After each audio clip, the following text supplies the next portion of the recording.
Ladies and gentlemen, we are gathered here today to call for justice as the seminar's title points out.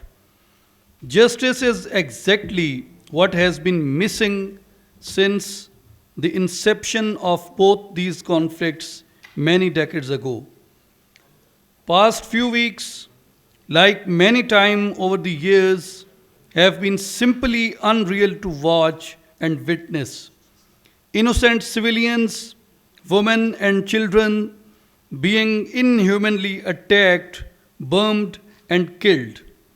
One of our holiest sites, Al Quds, being attacked in the holy month of Ramadan, despite the worst atrocities committed by the Israelis and the BJP in their inhumane siege of Palestinians and Kashmiris, respectively, we would only watch with a heavy heart and teary eyes. Why?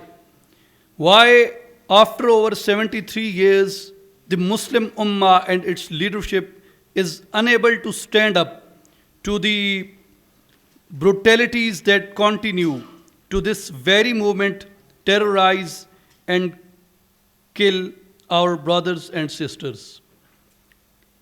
They wage war in the name of peace. They bomb in the name of humanity. They practice imperialism and colonialism in the name of democracy.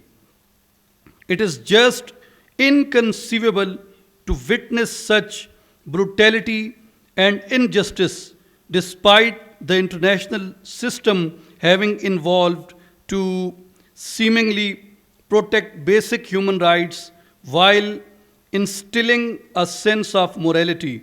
The answer, ladies and gentlemen, for such blatant injustice is simply power asymmetry.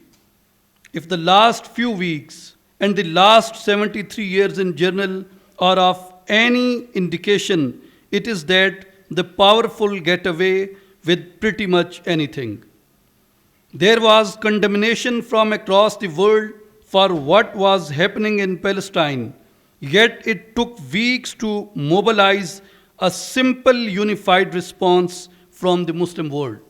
It took weeks to come together at the stage of the United Nations. Yes, institutional cultures do curtail the swiftness of such international or regional mobilization. However, we do need to keep in mind that every day multiple lives were lost which could have been saved. Besides, it is not just the past few weeks.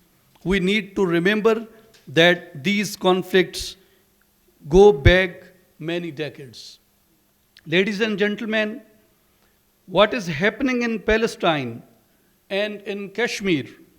There is no law, no morality, no values, no logic that explains the actions of the brutalities we know as Israeli and Modi's BJP governments. It is just power. They have gotten away with it only because of the power asymmetries that exist in the international system. Power asymmetries that force states to either bow down or simply look the other way. We as Muslim nations have a responsibility to tackle such power dynamics by focusing on unifying our position and diplomatic resources to disband such asymmetry. For that, we as Muslim nations, who are blessed to have our homelands where we can practice our religion freely, need to internally strengthen ourselves so that we are able to fight for the rights of our brothers and sisters in Palestine and Kashmir.